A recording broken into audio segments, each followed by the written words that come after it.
Alright, so here's the Star Trek set I'm going to go over just a little bit. First things first, here's the USS Enterprise dial. Really love the dials in this set, really love the sculpts. Figures leave a little bit to be desired, but they're really not built to go against Superman and stuff. It's kind of silly. But let's look at the dial here for just a second. Here's the USS Enterprise A. It's a unique, it's just a common. These are all figures out of the starter set, by the way. I'm only doing the starter set for now. I'll do the figures later on, other ones. Dial's pretty mediocre. I mean, for 75 points, you get some enhancement and a little bit of perplex. It's a ship that can regenerate. Kind of nifty. Interesting, to say the least. Not a whole lot there to be desired, more or less. There's one click of that running shot, and that's really about it. Toughness, and that's really not that much. There's 2 clicks of regeneration, so it's not too terrible. Only 6. It's basically you've got 5 clicks of health, which it's gonna die. Essentially, like I said, you want to play these figures up against other Star Trek figures. So you want to put the Enterprise versus a Klingon warbird or another Federation ship and see how things turn out. These are really built to have their own tournament, and that's what they've done a lot. Is there's actual prize support for these. So there's LEs, from my understanding, or there's some sort of object or something, some sort of token. The maps in this set are really, really cool, and I'll post pictures of the maps on the Tumblr blog because the maps are so cool. If I can find pictures, of course.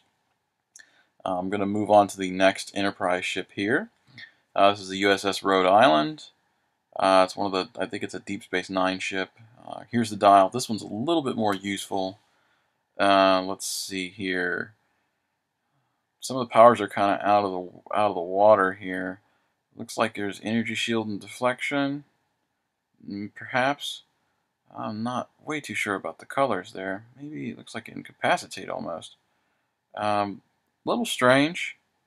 Little strange. Got some leadership there. That's not too bad. I mean, you can use that for 125 points. That's really not too bad. Got some probability control, and that's darn useful. I don't care what anybody says. Anything with probability control is okay in my book. Although this is a ship that's going to get destroyed.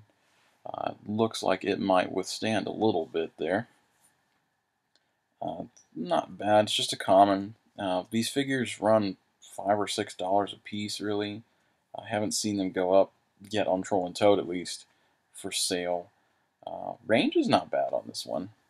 Range is not bad at all. I'll have to post a picture of the card for these guys because the Klingon has its own team ability, and so does the Federation. I can't remember what it was. You can't copy them, but they're only good against other Federation ships or other Klingon ships. So there's not a whole lot to those. Other dials is pretty similar here. We're going to move on to the Klingon ships in the set. Here's the Bortos, I believe is how you pronounce this. It's another unique. It's a common. Got a decent range for 100 points. Penetrating Psychic Blast with not a bad attack. 2 damage, though, a little bit left to be desired with invulnerability. Got some leadership. It looks like that's not lead climb. That's flurry, it seems. That's kind of strange. It's got some really weird stuff. They got some willpower in there. The defense goes really, really high at the very end, but the damage goes really, really low. Not a bad dial. It's actually really not bad at all, and it's got stealth too. So, especially on these Star Trek maps, I think you'll be pretty impressed with how well this ship will actually maneuver around. It's okay. Obviously, Superman's going to go up and destroy it, but in what universe are you going to have Superman going against a Klingon warbird? It just doesn't happen, and I think that's why they're not going to do Star Trek actual figures. I don't think they're going to be actual people. I mean, they've done a set, the Expedition set, but I don't think they're going to do a Heroclix compatible set, just because they're just normal people. I mean, you'd have Kirk and he'd have willpower and some sort of, I don't know, outwit perhaps, and maybe Spock could have probability control and maybe super strength or something like that, but still, it's kind of silly concept. We'll move on to the last Klingon warbird here. It's the Rotaron, I believe. I'm not too good with Klingon, so bear with me. Another common, it's experienced. I got some super senses, some penetrating psychic blast. This dial's all over the place for 100 points. Some half the dial looks like has some outwit, got a little perplex going on. About half the dial has some stealth. Some more funkiness running around here. Looks like more energy shield and deflection. Again, these guys all have the Klingon keyword. The keywords leave a little bit to be desired. Some of these ships are bizarre. Some of the boosters I've pulled have, like, there's a spy ship that has poison because it has some sort of disease or something like that aboard. It's kind of cool. I'll be interested to see how the Star Trek tournaments go, just to see how these figures handle against one another. By looking at the dials, it looks to me like it's pretty balanced on both sides, both Federation and Klingon, and they're all themed because there's one ship that looks like Khan has taken over, so they have SETI Eels, I believe, was one of the special powers. They've got the Deep Space Nine stuff. I believe they've got Star Trek Next Generation involved somewhere on there.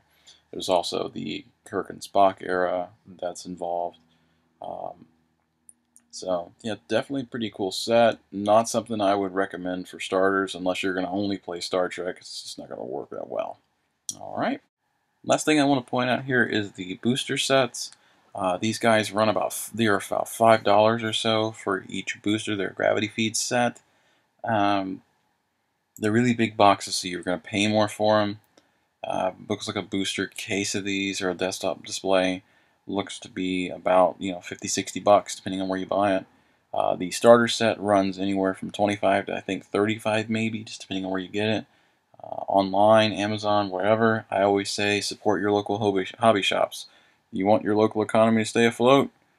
Give your hobby shops some money. Why not? They need the money more than the online folks do. But when in doubt, buy online. Troll and Toad's always good. Amazon's always good. And try eBay if you want to pay more. So definitely take a look at this set, guys. It's really cool. Just don't depend on it way too much. But I really do appreciate it because I like Star Trek a lot. So definitely take a look at it, alright?